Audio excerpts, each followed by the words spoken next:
Un incroyable gaspillage. Voilà ce que dénonce le Fonds des Nations Unies pour l'alimentation en cette journée mondiale contre la faim.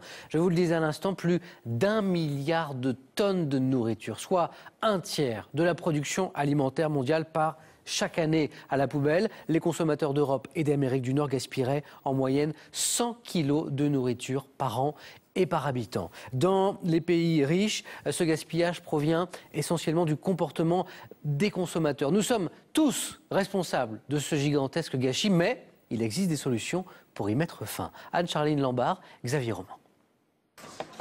À l'heure où les supermarchés sont fermés, ils font leurs provisions. Des bananes, des courgettes, des salades et même de la viande. Des produits qu'ils vont consommer, récupérer dans nos poubelles. Juste avant le passage des éboueurs.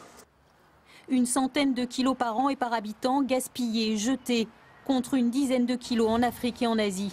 Un phénomène dont l'IDI prend la mesure à chacun de ses passages devant les poubelles, les composteurs des logements collectifs.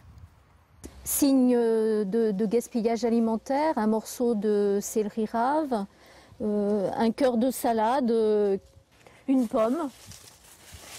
On retrouve des aliments qui, au moment où ils ont été mis dans le bac, devaient être encore consommables. La conséquence de quantités mal estimées ou des problèmes de conservation.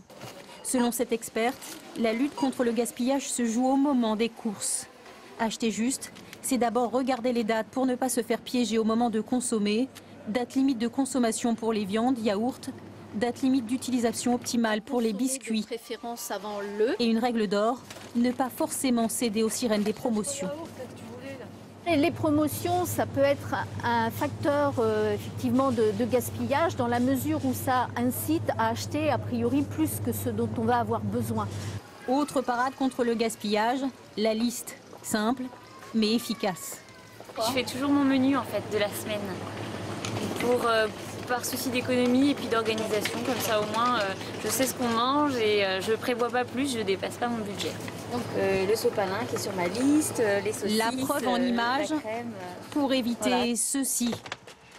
Aujourd'hui, réduire le gaspillage serait plus rentable pour nourrir la population mondiale que d'accroître une fois de plus la production agricole. Le viol de la petite Maëlle, 5 ans, dans l'Ain, son agresseur présumé, un homme de 39 ans, continue de refuser de parler aux enquêteurs. Il observe un mutisme total.